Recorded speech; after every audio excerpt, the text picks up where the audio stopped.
Pada video kali ini, kita akan membahas mengenai cara pengolahan dari sirup pala. Para petani pala biasanya hanya memanfaatkan biji serta fuli dari pala.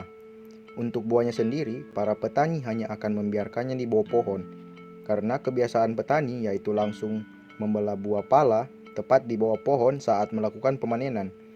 Berangkat dari hal inilah akhirnya terciptalah ide untuk mengolah daging buah pala. Dan kalau di daerah Sulut, khususnya di Unsrat sendiri, ada beberapa dosen yang berfokus di pengembangan ide pengolahan daging buah pala. Contohnya ada Encik Lady Lengkei dan juga Encik Maya Ludong. Beliau-beliau ini berfokus untuk mengimplementasikan gagasannya mengenai pengolahan sirup buah pala ke masyarakat agar daging buah pala tidak hanya terbuang percuma.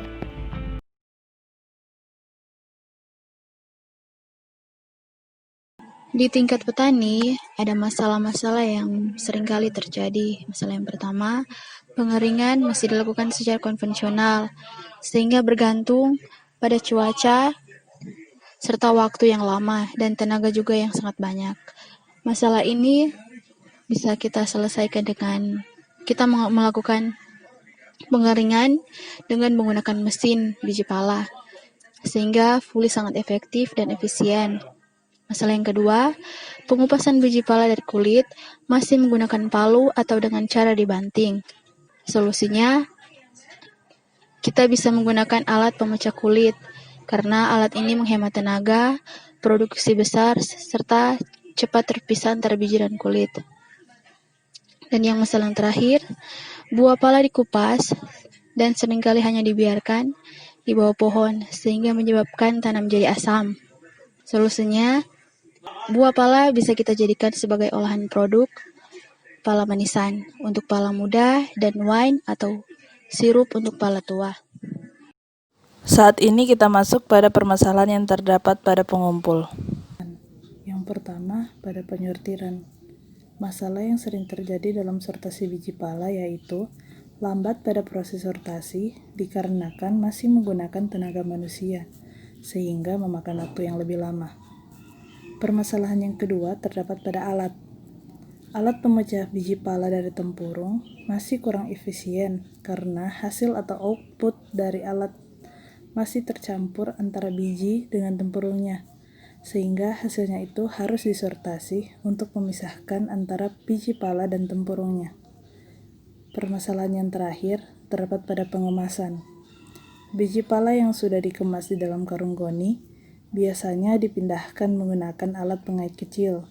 Namun alat pengait tersebut seringkali merusak karung sehingga biji pala menjadi tercecer atau terjadi losis. Sekarang pada solusi. Solusi yang pertama pada penyortiran.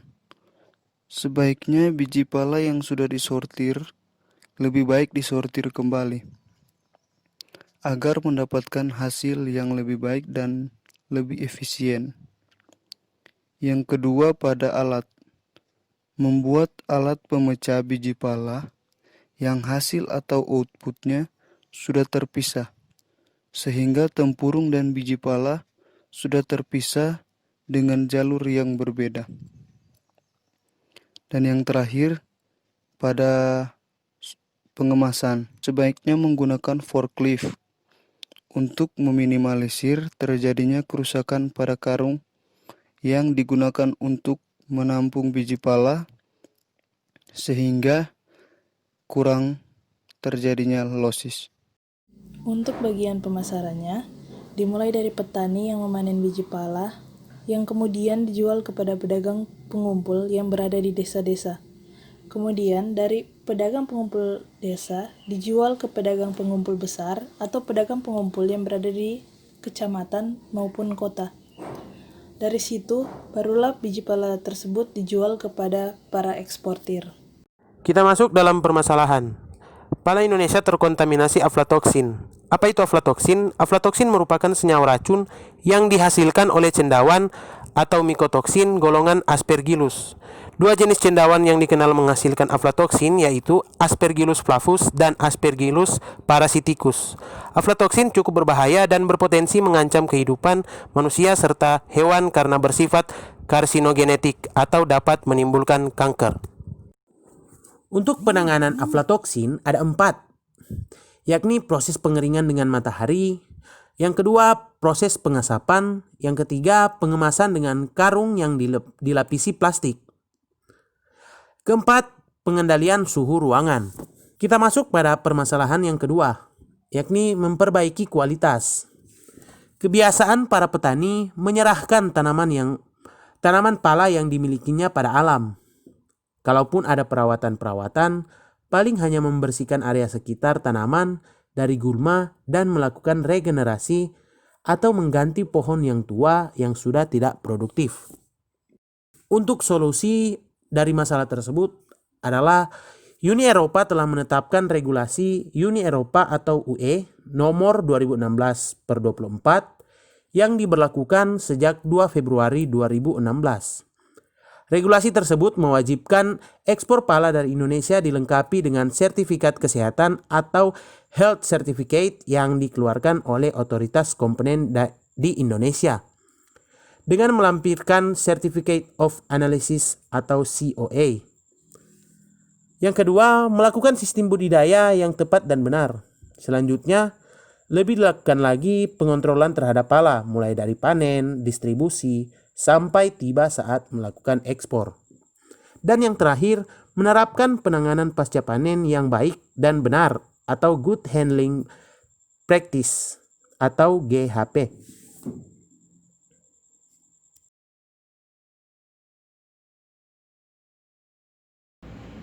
Prinsip umum tentang hygiene makanan 1, yaitu mengidentifikasi prinsip-prinsip esensial tentang hygiene makanan yang dapat diaplikasikan di seluruh rantai makanan agar makanan tersebut aman dan layak dikonsumsi manusia.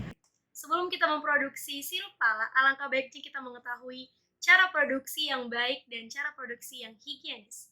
GMP atau Good Manufacturing Practices adalah kombinasi antara produksi dan prosedur pengawasan mutu yang ditujukan untuk memastikan bahwa produk yang dihasilkan adalah konsisten dan sesuai dengan spesifikasinya. Sedangkan GHP atau produksi yang higienis yaitu Good Hygiene Practices, di mana semua tindakan yang menyangkut kondisi dan cara yang penting untuk memastikan keamanan dan kelayakan bahan makanan pada tahap rantai makanan.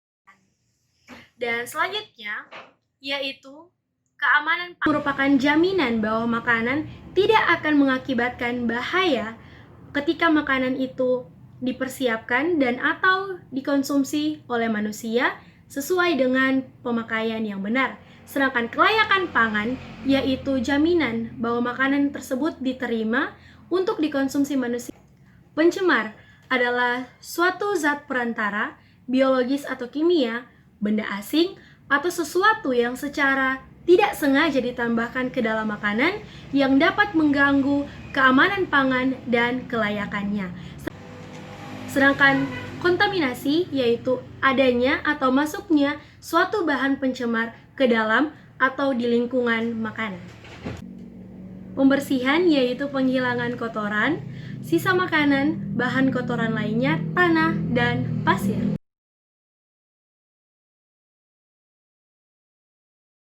Kita lanjut untuk sanitasi. Pengurangan terhadap sejumlah mikroorganisme di lingkungan produksi dengan cara kimia atau metode fisik sampai di tingkat yang aman atau layak untuk dikonsumsi para konsumen.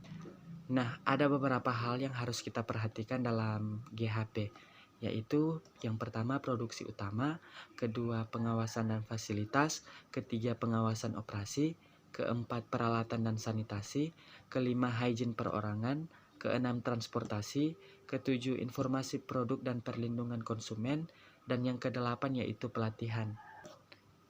Kita lanjut untuk produksi utama. Praktik higienis dapat mengurangi kemungkinan masuknya bahaya-bahaya yang mungkin akan sulit atau tidak memungkinkan untuk dikontrol pada tingkat selanjutnya dari rantai makanan.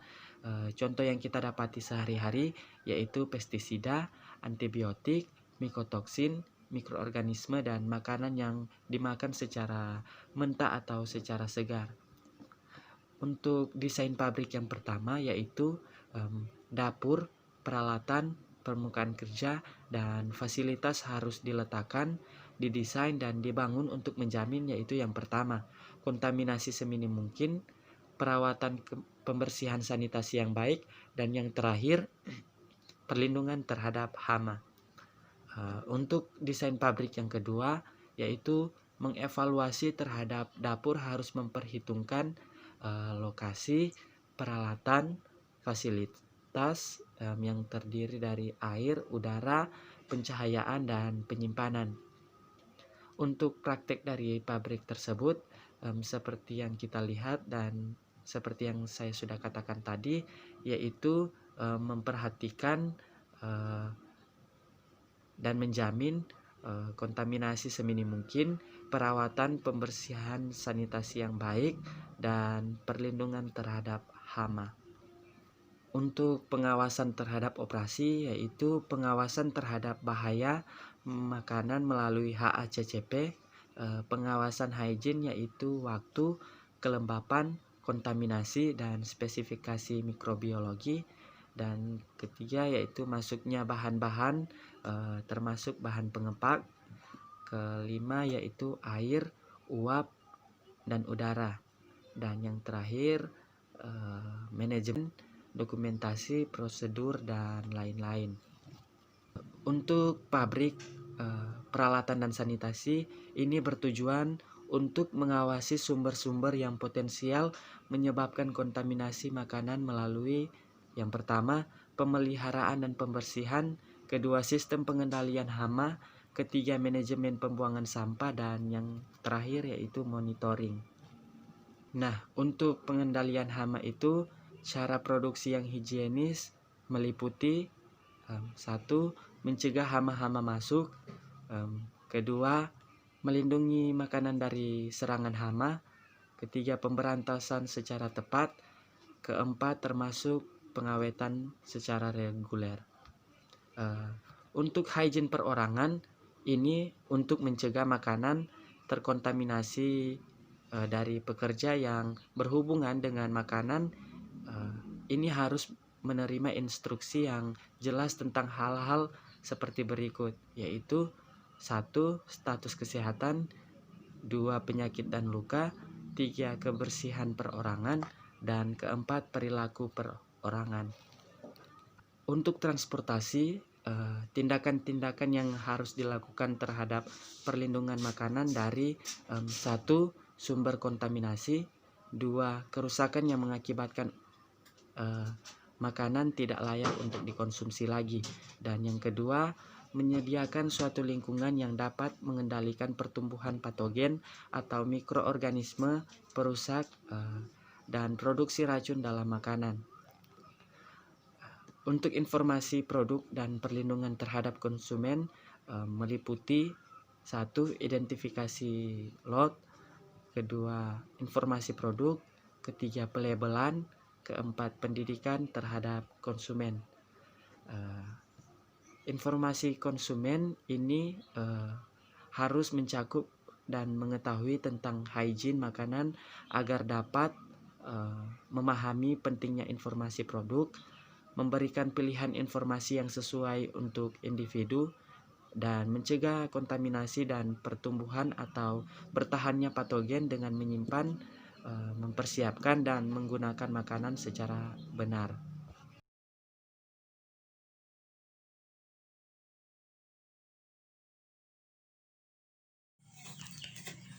Sekarang kita akan memulai pembuatan sirup pala.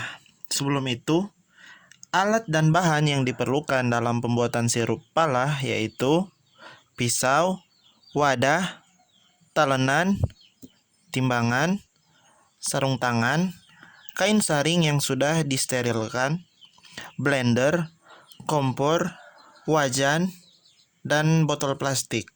Kemudian, bahan-bahan yang akan digunakan: 1 kg daging buah pala, 1 kg gula pasir, garam, dan air. Sekarang kita masuk pada proses pembuatan sirup pala. Setelah itu, ditaruh dalam wadah dan di-blensing. Jika sudah selesai di-blensing, Kemudian dihancurkan menggunakan blender sampai halus. Setelah halus, ambil sari buah palanya sambil menggunakan kain saring. Setelah dapat sari buah pala, kemudian pasang kompor dan taruh sari buah palanya dalam wadah dan ditambahkan air serta gula.